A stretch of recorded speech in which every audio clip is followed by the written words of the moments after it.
இயேசுவே ஆண்டவர் என்று சொல்வதில் நான் மிகுந்த மகிழ்ச்சி அடைகின்றேன். உங்கள் தேவன் பதிலளிக்கவும் வருவார். ஏசாயா 35 4வது வசனம். மனம் பதறுகிறவர்களை பார்த்து நீங்கள் பயப்படாதிருங்கள், திடன் கொள்ளுங்கள். இதோ உங்கள் தேவன் நீதியை சரிக்கட்டவும் உங்கள் தேவன் பதிலளிக்கவும் வருவார். அவர் வந்து உங்களை இரட்சிப்பார் என்று சொல்லுங்கள்.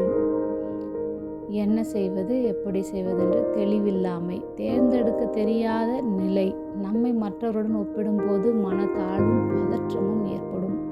எதிர்காலம் பற்றிய கவலை, தோல்வியை கண்டு பயம், பிறர் கருத்துக்களை பற்றிய பயம், மன அழுத்தம், படிப்பை குறித்து, வேலையை பற்றி, குடும்ப பொறுப்புகள், திருமண தடைகள், பொருளாதார சுமைகள், செய்ய வேண்டிய கடமைகள், மாறாத பிரச்சனைகள், இப்படி நாம் மனம் பதறுவதற்கு ஒரு பெரிய பட்டியல் நீண்டு கொண்டே போகலாம். தேவனாகிய கர்த்தர் நம்மை பார்த்து சொல்லுகிறதை நன்றாய் கவனித்து கேட்போம்.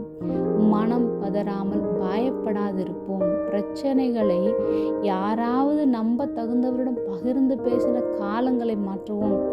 நம் நம்பிக்கை நாயகன் இயேசுவிடம் நம் மனபாரங்களை இறக்கி வைப்போம்.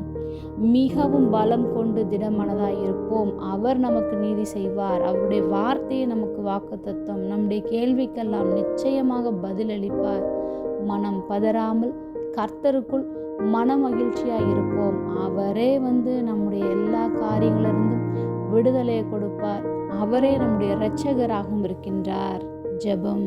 அன்பின் பரம தகப்பனே, எப்பொழுதும் எங்களோடு கூட இருக்கிறவராகவே இருக்கிறவரே, எங்கள் பதிலாக நீர் இருப்பதற்காக நாங்கள் உமக்கு நன்றி செலுத்துகிறோம். இயேசுவின் நாமத்தில் பிதாவே, ஆமென்.